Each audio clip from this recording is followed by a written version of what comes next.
It's true.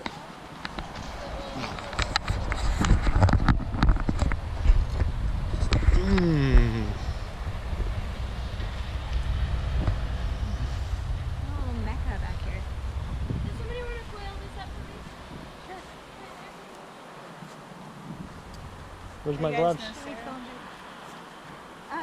Well, my name is Joshua. I'm with the Identity Movement, and today we are doing our Action Skillshare down in Burlington, Washington, where we are learning about Hugelkultur. Didn't really know anything about this, but found a friend who has been doing this to her yard for the last few years, and so we've been just diving right into it and learning, and we're about to get our hands dirty. So let's go join the group and check out what Sarah is all about.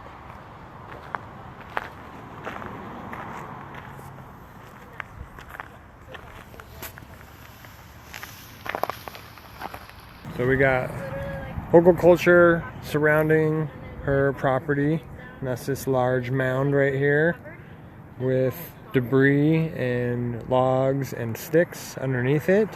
And then she compromised with her partner of doing some straight gardening inside of the Hugelkultur. So now we'll catch up with her describing her process. Hugelkultur. And I've got it written on there. It's Hugel, which means like nature, forest, culture, like ecosystem, basically. So as a tree falls, it takes up a massive amount of space in the sky and on land. So when it falls over, there's a lot more sun and a lot more water that can get to the new stuff. So that log now is laying this way. It's able to absorb a ton of the moisture and hold it because it's really dense, and trees and wood hold moisture. That's why you don't like want to get your house soaking wet. It'll mold and keep holding and holding and holding onto that moisture. But that's awesome in the garden to use a lot of woody debris if you have it. Plus, since I love gardening, I have lots of debris from the garden and compost, what you'd call it, and just tons of twigs and sticks and leaves and grass and all kinds of stuff. So copying what nature does when that falls and slowly breaks down, providing the nutrients, I created that in my own garden. And I didn't come up with this. This is a German concept of gardening that they've been doing for hundreds of years, but I thought, this is super rad. I want to try it out. And so we bought our house, which we live in, the blue one here, in 2012 in the wintertime. And I thought, okay, well, I'm cleaning up and just seeing what there is, and there was nothing. This is our house. It was just grass up to the foundation of the house all over, and it was white. So I was like, well, I have a blank slate, and grass takes an insane amount of water and upkeep. Like, you have to mow it every single week, if not twice a week. You have to weed it, and you have to thatch it, and you have to aerate it, and you have to all of these fossil fuels for like something I'm never going to enjoy. But I could eat my vegetables and I can enjoy my flowers, and so what if I incorporate a little bit of both? And so when we own this little house that's next door, when we had to put in a driveway to access it, they required us to dig down and excavate to backfill with rock, which was fine. So we used a ton of the dirt over a bunch of the branches that we had collected and like stored up. We didn't purchase any of the branches, and I wouldn't recommend that you buy compost in such a form. Just use what you have, or figure out if this type of gardening would work for you. If you don't have a ton of woody debris, this wouldn't probably be your preferred type of gardening because you don't need to use it up. And so we excavated that, and I just had, why don't you just bring it over here? And I had made this huge long snake that was probably this tall, full of like 3 times bigger than this size. Wow. Firewood logs. Not log, I mean, they were like huge chunks, as like short as we could get them to move them, but left them as long as possible. That makes sense. So we started with this, and I piled them up as high as I could, and my husband was like, "You are crazy, why are you putting a garbage heap in our front yard? This is really gross." And I was like, you'll see, it's gonna be beautiful." And so I piled it up, and immediately the log started like shifting into place and kind of like snuggling in like a puzzle piece. And then with the rest of the stuff, I started getting like this size twigs and piling those on top and breaking them up. And like, I'm a type of person and a type of gardener that I like to take care of things, but I don't want it to be like fussy and persnickety. And if you can't survive readily, you're probably not going to in my garden. I'm not gonna take a ton of effort and time to grow something that's just gonna be like a high maintenance plant. I like things to kind of be sustainable really quickly, or take care of themselves, or provide me with so many different things that it's worth the effort that I'm putting in. So I started layering like this, and this is just like in the winter time when I was like breaking up and cleaning and adding more and more sticks. And then I would get to this stuff like grass clippings. Sorry, this might get you in the face. Super clear. So as like time and rain and things would settle, these little bits, this might be the worst direction to do this. Sorry. These little bits start to fill in those cracks, and as they have more cover, they start to decompose more. And as more rain is falling and it gets colder and warmer and colder and warmer, things start to kind of contract and thaw and snuggle deeper and deeper and deeper into each other. And so with the excavation of the dirt and with extra dirt and things that I'm creating now, this is basically a compost pile, and it starts to generate its own heat. Oh, and then I maybe would layer, because then I did a big, like, there was a windstorm and it knocked a bunch more down, so then I had more. And I would just keep layering and layering and layering. And my husband was like, seriously though, this is kind of not okay. And I was like, trust me, trust me. Actually, it's my first time, so I hope this works. I had been gardening a lot of years, but I had never tried this Hugelkultur. I had seen it, and I'd heard about it, and I read about it, and I YouTubed the crap out of it. But I had never tried it for myself. So I thought, well, I mean, that's the best way to learn. So I kept doing this, and just layering as much stuff as I could. I don't put kitchen scraps directly outside. I put them into like our composter that has a little screen over the top, or I feed it to our chickens, because we have so many raccoons and possums and neighborhood cats and things like that. That would just, it would be too gross for me. Would they be digging up your No, mounds? they didn't bother this, because none of this is like edible, delicious things. It's basically like dead grass, dead leaves. You can add fresh grass clippings. You can add fresh leaves if you have like a big maple or an alder or something like that. If you have a lot of, I mostly have cedar, and cedar is super slow to decompose, so it's not the most ideal wood. You want something a little bit softer, like a pine or an alder or something a little bit softer, but that's what I had, so that's what I'm using. Cedar is known for like furniture making and other things because it's so long lasting. But since I thought, well, this is for the long haul, this isn't like Miracle Grow in one season, I want this nurse log in my forest to provide nutrients for years and years. So I was okay with using this. Some people tell me you shouldn't use cedar, and I'm like, okay, well, I'm not buying somebody else's firewood to use when I have my own. So I just kept layering this with stuff that I had. I'm also a very, I call myself a resourceful person, where I'm just gonna make do with what I have, or ask some friends like, hey, if you guys have garbage that you're trying to get rid of, bring it to my house. Instead of paying to dump it, might as well bring it, as long as it's like useful garbage, organic. you know, not like dirty diaper garbage.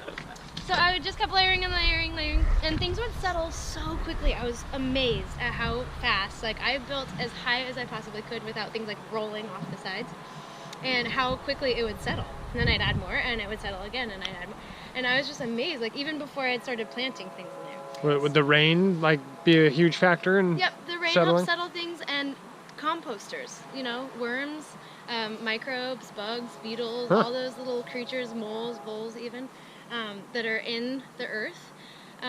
They help break things down. Like in the forest, you're not like, oh my gosh, why doesn't someone just clean up all of this stuff? Like it's just a natural process, and it goes away. In a few years, that tree will totally be gone, and you'll have this new, like, regenerative growth that's happening from the nutrients that were decomposed from that tree. But the rain totally helps settle it right at first, like the first day and week. But then after that, the rain is just going to get absorbed into that wood, and then as the wood expands and contracts over time, That allows like more air pockets and more settling. And as it's decomposing, same thing. And then as worms go through and make little tunnels and holes and like microcosms, then they do the same thing. And so the last thing I did was I did purchase a bunch of soil. This is like composted soil. It's called, this actually is a different product than what I used, but same difference. This one was free this time. It's just like a really fine, beautiful, and it looks like a finished product. So I added as much of that as I could to the top of this. And planted directly into it. So there's no actual like dirt except what we excavated out of the driveway, which people think is like, that's gross, you need to purchase things. And I'm like, well, that's what I got. And I needed it to go somewhere, and I'd rather turn it into something beautiful than just like a heap of driveway dirt in my next to my driveway. So I kind of mound like this, however, you can, and have whatever looks aesthetically pleasing to you.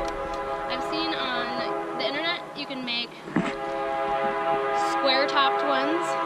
I've seen you can make like vertical triangle ones basically, and people have put pallets on the sides to hold it even more steep and vertical. About different ones that I've made. You can choose to. On this one I totally didn't intentionally, because I was like, I want that dirt, I want that earth, I want that grass, and as the grass decomposes, I want it. This is a form of gardening that's a no-till. So conventional gardening and like industrial agriculture uses tons of implements to disc it, to till it, to furrow it, to, you know, all those different things, which is awesome, and huge scale. This Hugelkultur isn't necessarily a huge scale sort of farming because you need so much input to build it. And that would be really hard on like 400 acre plot, you know? And then how would you get to it to harvest it? You don't have to be all manual, which is probably cost prohibitive for most of those farmers. But on a small scale or for a landscape scale, so far for me it's been excellent. And I think you could use it for even veggie production, but you probably couldn't be like acres and acres and acres, unless you prove me wrong, and then you probably could. So I was saying, oh, I wanted, the point of doing this type in between, my first one was in between our two houses, was because they're so close, and it was just a little patch of grass in between. I was like, I don't know who will live there always, and I don't necessarily want to see them or have them see me, so I want a physical barrier and a very visual barrier. And so when I planted it, I intentionally placed trees in the line of sight of every window, so that no matter what window I'm looking at, it blocks, or eventually when the tree grows, will block my line of sight. And then like pretty things filled it. So I layered as much as I could of this compost.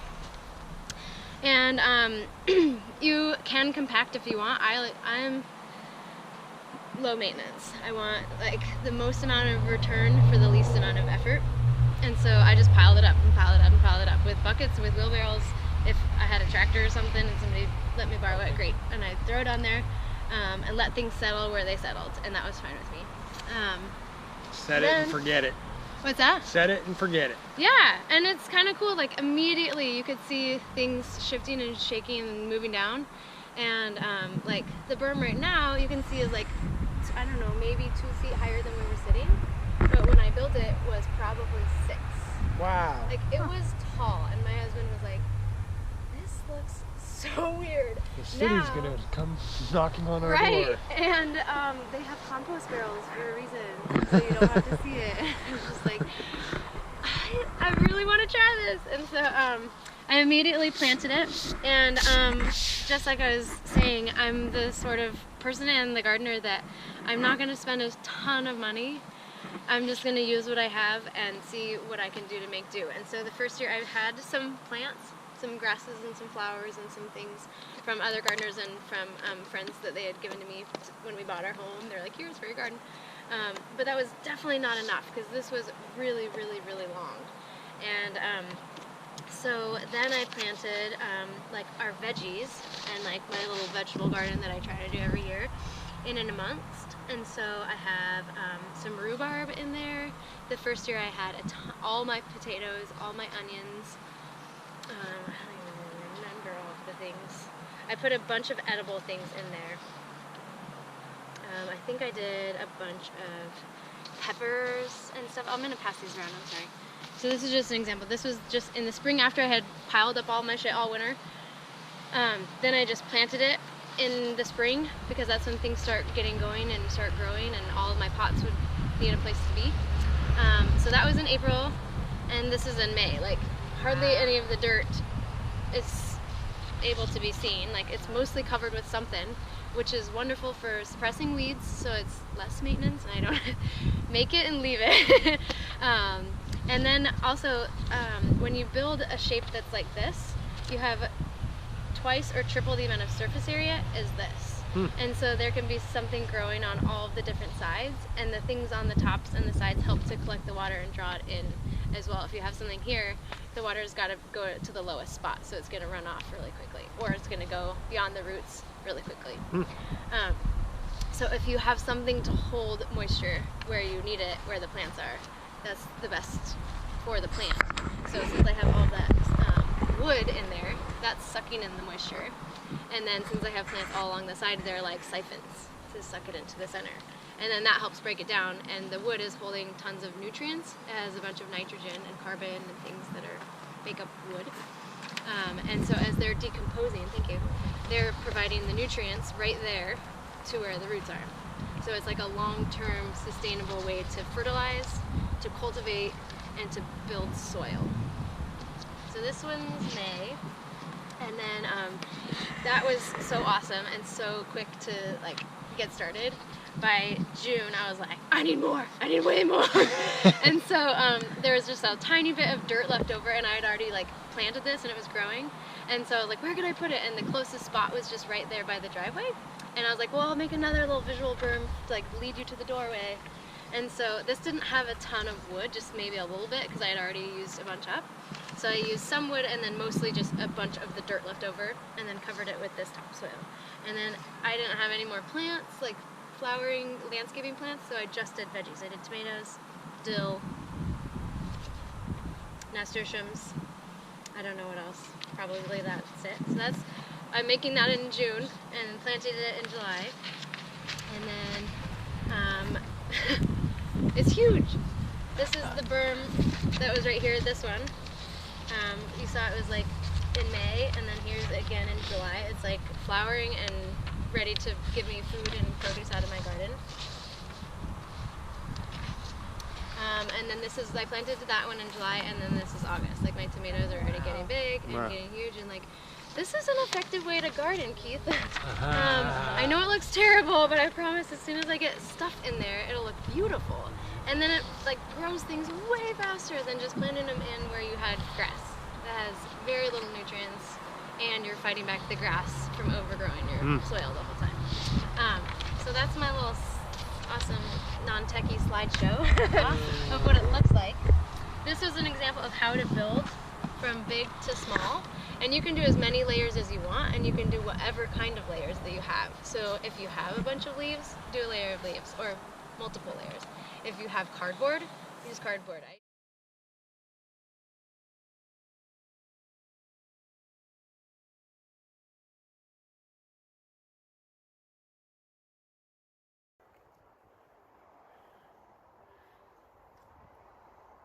Yeah, there we go. Oh yeah, nice and big. Oh yeah, yeah.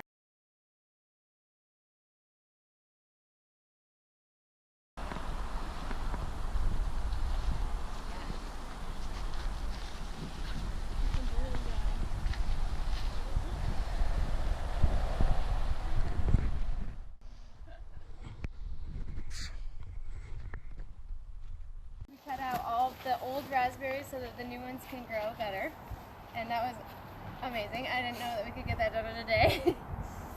We in 20 minutes, you mean? All the broccoli.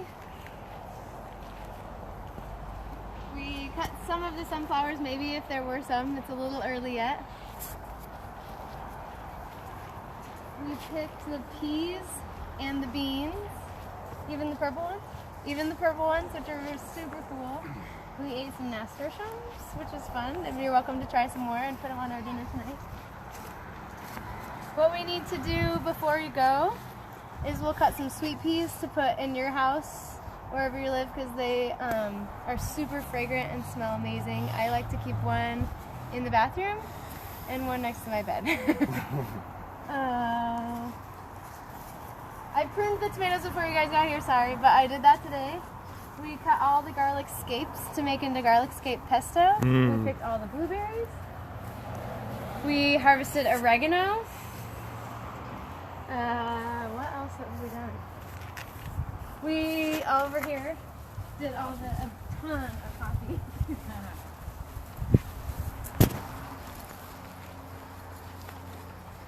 Oh yeah, what more did? We harvested a ton of poppies for flowers and just for beautiful dried arrangements.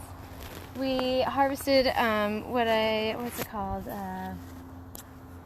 I can't think of the name of it, but it's like growing your own food for animals that live near you, and so our chickens eat a lot of our compost before it goes onto the berm. But this stuff I'm just wanted to put in our photograph of everything we accomplished today. So this is flowering Chinese cabbage and radish that was already done being the food, and it's going to seed, but I have plenty of seed I've already saved, so we're going to let the chickens eat off that. And Scapes. oh, and then the radishes are right here, and they create such, I don't think everyone got to try these. They create such a cool pod when they're done being a radish. They grow up and have those like pinky, whitey flowers, and then their pods just look like awesome. And they have an amazing crunch. They have amazing crunch and taste like radishes. They're like spicy and cool and bitter a little bit. And did you try them? Okay. So those are kind of cool. You guys are awesome. And last, but definitely, I think the best, I always like to add something beautiful, and of course flowers and plants are beautiful, and the hugels are really cool, weird, beautiful, but like actual something fun and human. And so I tasked these guys with making a really cool art installation. This is beans and peas. And we're going to put it on our bean and pea trellis so that when you come into our house it doesn't just say Sarah's awesome, but it says peace.